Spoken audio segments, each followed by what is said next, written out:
आपण कोठू आछंती ମୁଁ ଦଶରଥପୁର ଆସି ଆଉ ଏ ସବୁ ମାନେ କେମିତି କଣ ଆପଣଙ୍କର ଭାବିଲେ କରିବା ପାଇଁ? ମୋ ନାଁ ହେଉଛି ରାମଚନ୍ଦ୍ର ଦାସ। ମୁଁ ଦଶରଥପୁର ଆସିଛି। ମୁଁ ଏକାଧାରରେ ଜଣେ କବି, ଗାଳ୍ପିକ, ପ୍ରାବନ୍ଧିକ ଆଉ ଏ କାଠ କଳା ସ୍ଥାପତ୍ୟର ଶିଳ୍ପୀ। ମୋର ଗୋଟେ ଆର୍ଟ ଲଳିତ କଳା ଏକାଡେମୀରେ ସିଲେକ୍ସନ୍ ହେଇଛି। ଆଉ ମୁଁ ଲଳିତ କଳା ଏକାଡେମୀ ସିଲେକ୍ଟେଡ୍ ଆର୍ଟିଷ୍ଟ।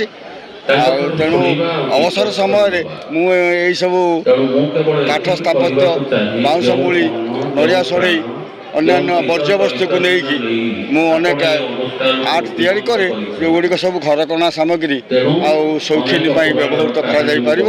ସମସ୍ତେ ଏହାକୁ ନେଇଯାଇକି ସୁନ୍ଦର ଭାବେ ଘର ସଜେଇ ପାରିବେ। ମୋର ବହି ଆଉ ପୁସ୍ତକ ଅଛି, ତାକୁ ମଧ୍ୟ ନେଇ ପହଞ୍ଚିବେ। ମୋର 6ଟି ଗଳ୍ପ ବହି ଆଉ 6ଟି କବିତା ବହି, ଗୋଟିଏ ପ୍ରବନ୍ଧ ବହି। ଆପଣ କଣ ଏଇ ସବୁ ନିଜେ ବନେଇଛନ୍ତି? ମୁଁ ଏସବୁ ନିଜେ ବନେଇଛି ଆଉ ନିଜ ଆଇଡ଼ିଆ, ନିଜ ଆଇଡ଼ିଓଲୋଜିରେ। ଯେମିତି ପ୍ରକାର ଏଇ ଦୁନିଆର ଘଟଣା ଅଘଟଣ ଆଉ ଚିତ୍ର ଚରିତ୍ରକୁ ନେଇ ଯେଉଁ ପ୍ରକାର ସମ୍ଭାବନା ମୋ ମନକୁ ଆସେ, ମୁଁ ସେଇଆକୁ ନେଇକି ଚିତ୍ର ବନାଏ। ଏଗୁଡାକ ବହୁତ ସୁନ୍ଦର ହେଇଛି। ଆଉ ଲାଗୁନି କି ମାନେ ଆପଣ ଏଇ ବୟସରେ ଆପଣ ଏଇ ସବୁ ବନେଇ ପାରୁଥିବେ? ମୁଁ ଏଇ ବୟସରେ ଏସବୁ ଯାକ କରୁଛି। ମୁଁ ଦୈନିକ ସକାଳ 6ଟାରୁ ଦିନ 1ଟା ପର୍ଯ୍ୟନ୍ତ ନିରଙ୍କୁଶ ଭାବେ ବସି ଆର୍ଟ କରେ, ଆର୍ଟ ସାଧନା କରେ।